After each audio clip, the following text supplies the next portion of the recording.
gonna get crazy. You got that right.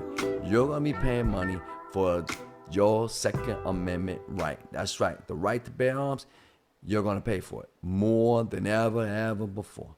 They're gonna make some requirements that's gonna hurt not the rich, not the criminal, but the person who don't even have no money. You know what? Let's talk about it. So, what's been happening lately? Well, the Supreme Court made a decision that, a person have a right to have a weapon on them, basically concealed weapon. What happened was that a lot of the states like New York and California, they was like, no, you don't have a right to have a concealed weapon. But the Supreme Court decided you're wrong because the Constitution, the Second Amendment, states very clearly you have a right to bear arms. Now, whether you agree with this or you don't agree with this is really not my issue. The issue is this: the fact that the Supreme Court have said yes, every person had the right to have a concealed weapon. My issue is this, and it's very simple. Why are you going to make it more harder for people to obtain that concealed weapon? Why? Yes, so this is going to be very hard for the poor person, and I'm going to tell you how. It's very simple.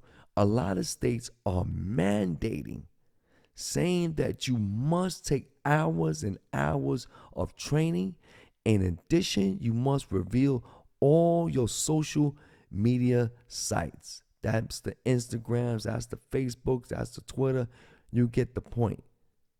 They're saying you must give that in order for you to get your concealed weapon.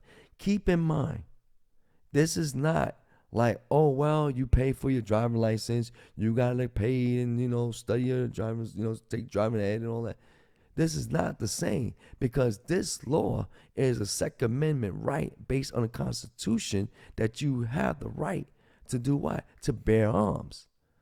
Right? This is a whole different situation. So please don't make the comparison with the two because they are not the same.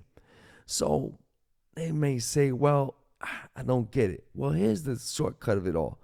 The rich people, they'll be able to buy and pay for 16-hour courses or how many hours required. The criminals, sure, they more likely would do it as well. Or they'll just keep doing what they've been doing, getting it illegal. But the people, I should say, that are not going to have the money, the finances to order to get it. I just want to take a step back for a second. You have to understand this. In order to get the gun permit to begin with, you have to pay a couple of hundreds of dollars. Some 4, some 5, some 6, some even more. Depends on what state you go into. So you already got to pay a couple of hundreds. You got to pay hundreds of dollars already. Now you got to spend on top of that more money, a couple more hundreds of dollars to take this extra course. Who's benefiting from this? Companies are going to benefit from this tremendously. And keep in mind, this is a Second Amendment right that now you're going to have to pay in order to execute it.